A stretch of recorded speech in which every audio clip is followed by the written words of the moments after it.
But we have to pass the bill so that you can find out what is in it away from the fog of the controversy.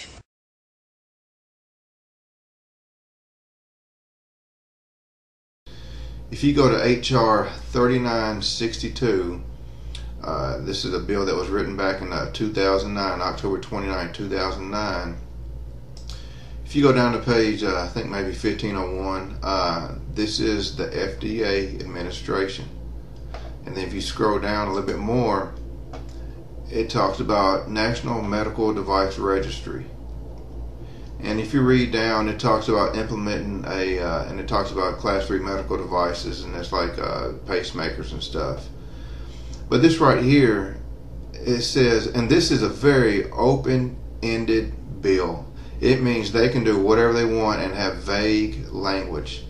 But it says may include, as the Secretary determines, as she deems appropriate, specifies in regulation a Class 2 device that is life-supporting or life-sustaining. What is a Class 2 device?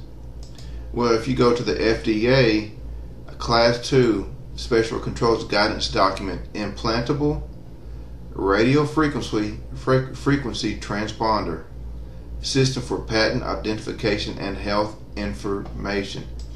And if you go back here, it's all about data registry, medical device registry, health information, implantable. If you go over here to FDA, Class 2 implantable radio frequency transponder system for patient identification and health information for medical device registry.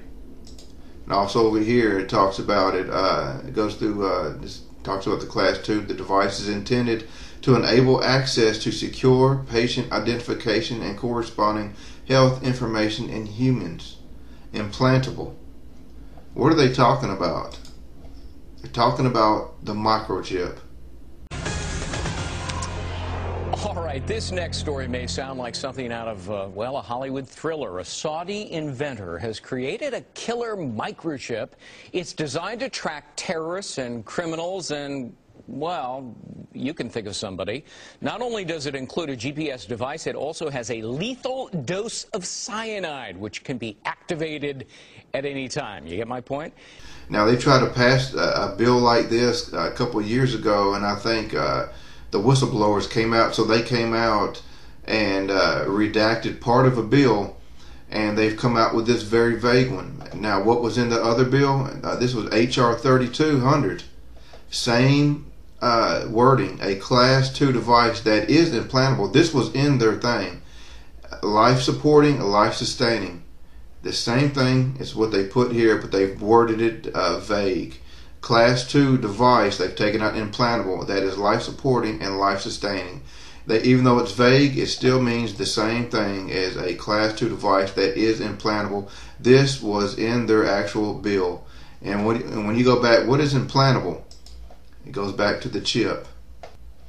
And I think one reason why they took the thing out of the bill and has made it vague is because a couple of years ago Ron Paul came out and he said buried deep within over 1,000 pages of this massive U.S. healthcare bill in a non-discussed section titled C11 section 2521, this is H.R. 3200, National Medical Device Registry, in which states its purpose as, he quotes, that part of the law, and then goes on to say, in a real world speak, according to this report, this new law, when finally implemented, provides the framework for making the United States the first nation in the world to require each and every one of its citizens to have implanted in them a radio frequency identification microchip for the purpose of controlling who is or isn't allowed medical care in their country.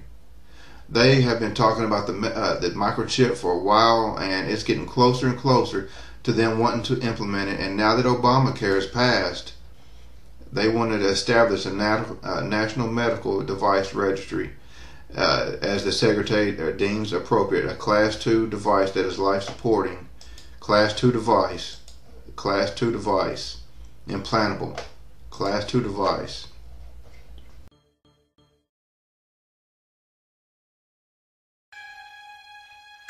Now, This is a slide from an industry consortium called the Auto ID Center that wants to promote the use of these tiny tracking devices, the RFID tags, for a variety of different reasons. Perhaps the most disturbing of them, in addition to counting humans, would be to count and number every item on the planet and use it to replace the barcode. So physical items could actually be identified and numbered and linked from a distance and tracked.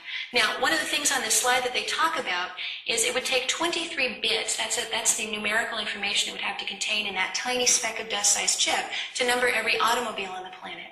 It would take 29 bits, or zeros and ones, a string of 29 zeros and ones, to number all the computers.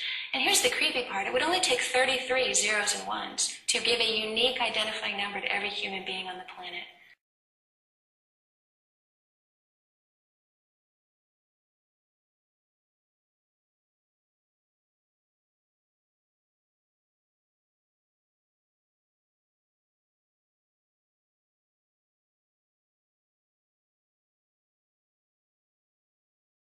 So 001, 011, do that 33 times, and you've got a unique number for everyone. Now, the disturbing part here is that this industry consortium, which consists of some of the biggest global companies in the world, including Procter & Gamble, including Johnson & Johnson, Kimberly-Clark, International Paper, big companies, Coca-Cola, these guys should be thinking about products, and yet on here they're naming human beings. So this technology, with all of this backing, by the way, the Department of Defense and the U.S. Postal Service are also backers of this technology. The fact that they're putting human beings on their slides and their internal documents as a way to utilize this technology is a little bit worrisome. And definitely, by putting one of these numbers into one of these Verichips and implanting it into a human being, you could verify them. You could have a number associated with them. You could link that number up to a database, and you could require them to present that in order to buy or sell for the reasons that we talked about. Okay. The company producing these chips is a company called Alien Technology, and you can't really see it very well, but it's got, I think, one of the creepiest logos I've ever seen. It's black, it's got red on a black background, it has what looks like almost 3 claw marks sort of screeching across the screen, and in fact most of the imagery associated with this technology is quite dark. At a conference I attended about 2 months ago, there was a gentleman from Philip Morris talking about this technology. He was talking to a bunch of global executives from global companies who deal with moving products around. And he was telling them, you know, when this comes out, when we have radio devices and everything, when we're tracking everything all over the planet, you're going to need to really change the way you run your warehouse in your back room. And do you know what he said? And he meant this in terms of you're going to have to totally change the way you do business and revolutionize your thinking about moving products. But his statement was, this technology will destroy our way of life. The purpose of this technology is to destroy our way of life.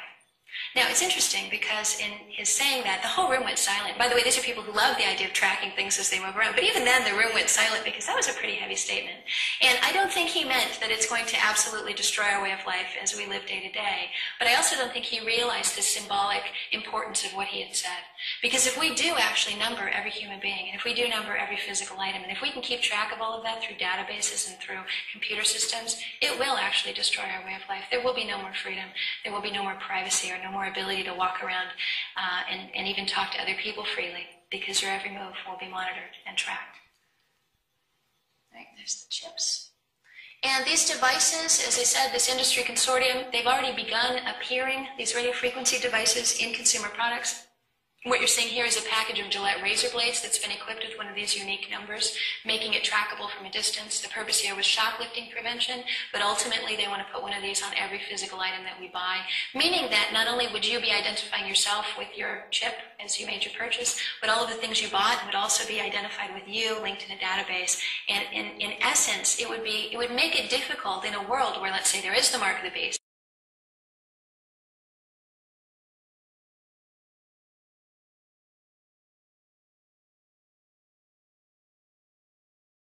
and you've got a brother-in-law who is maybe willing to take the mark of the beast and give you the stuff that he buys so you can survive. In a world like that, if he bought a shirt, paid for it with his mark, and then handed it to you, that shirt could be tracked at a distance. It could be identified as you walk through a doorway, and they could say, hey, wait a minute, you're not Joe Schmo. You don't have the chip in you. In fact, now we've identified you as being the guy who's in trouble for not taking the chip, and now we're going to scan everything you're wearing, and we'll know where you got it, and we'll know who your accomplices were who helped you obtain these items. All right.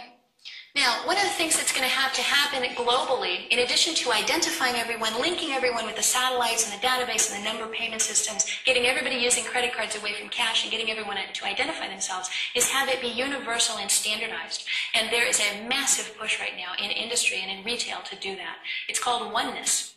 And in fact, this is from the Retail Systems 2003 in Chicago, creating oneness among systems, supply chain, and business. And the idea is that everything will be standardized. The whole agenda is to create a one-world government where everybody has an RFID chip implanted in them. All money is to be in those chips, right? There'll be no more cash. And this is given me straight from Rockefeller himself. This is what they want to accomplish. And all money will be in your chips. And so instead of having cash, anytime you have money in your chip, they can take out whatever they want to take out whenever they want to. If they say you owe us this much money in taxes, they just deduct it out of your chip digitally. Total control. Total control. And if you're like me or you, and you're protesting what they're doing, they can just turn off your chip. And you have nothing. You can't buy food. You can't do anything. It's total control of the people. And that chip's connected to a database that has your purchasing records, what you do, what everything. you sell. Everything is in there, you know? And so they want a one-world government controlled by them, everybody being chipped, all your money in those chips, and they control the chips, and they control people. And you become a slave. You become a serf to these people. That's their goal. That's their intentions.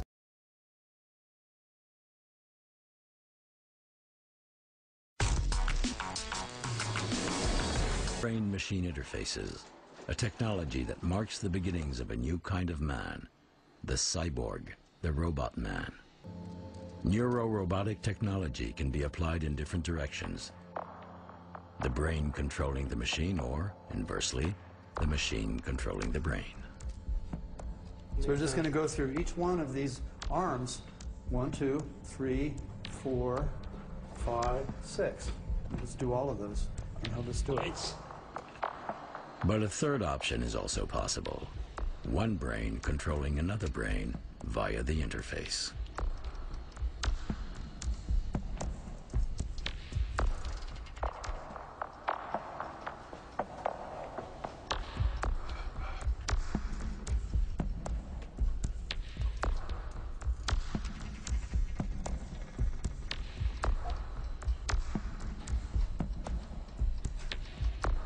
How does this work in the case of the robot rat? All you need, in fact, are 3 well-positioned electrodes.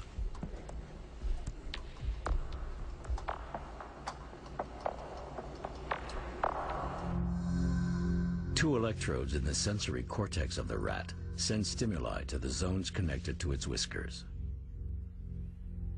When the rat follows the signal sent to its left side and turns in that direction, it is rewarded with a discharge into its pleasure zone. It is rewarded with a discharge into its pleasure zone. This discharge produces a flow of dopamine, providing instant pleasure. This zone is also called the brain's reward center.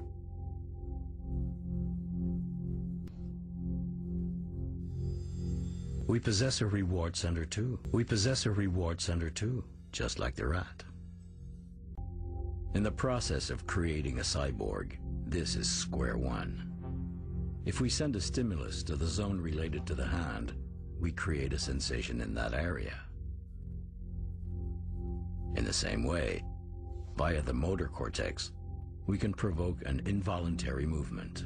We can provoke an involuntary movement.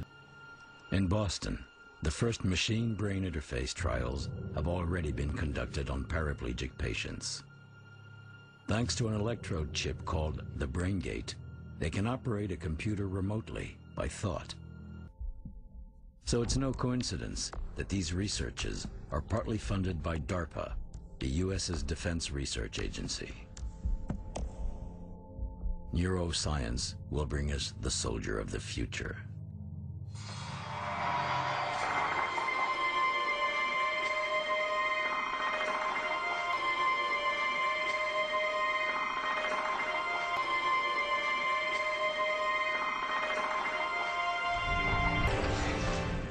This is a new deal, gentlemen.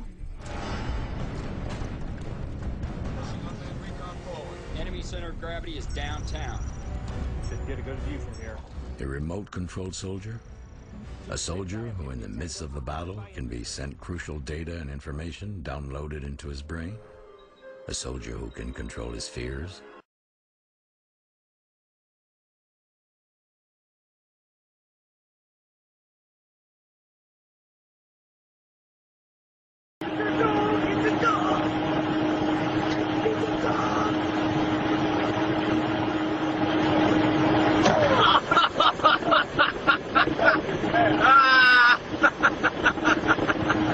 Oh, so cute, little puppy. Oh, a trip.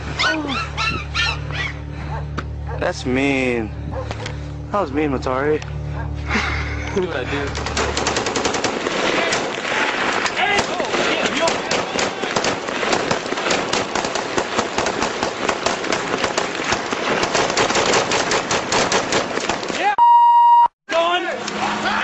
Dude, look at we people all there. Dude, those two people. You see who pulled up in the white car? I shot that dude in the white car, ran in. Oh yes, you're gonna get it. Yes, naughty little boys.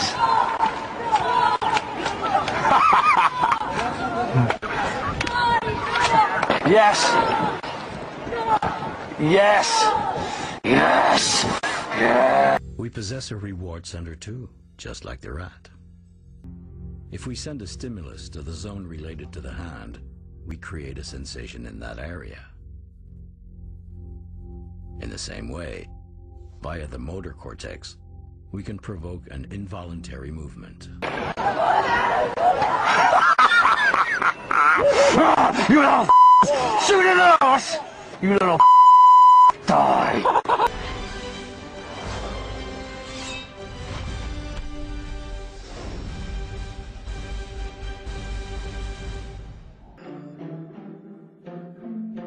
We are going to reach a level of control.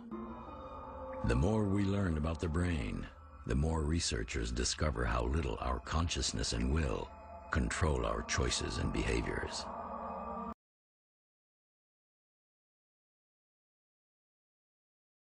And each and every one of you watching this, every single one of you, is just as important as the people who were our founding fathers. You are just as important as the Sons of Liberty who met in the 1770s to philosophize about freedom, to philosophize about a republic, to philosophize about a truly free country with a republic. There's 1 billion people on the planet. It only takes one to change it. Are you the one? There may be everybody in your classroom bugging out. Your whole school may be on fire with kids wild and bringing guns. But are you the one?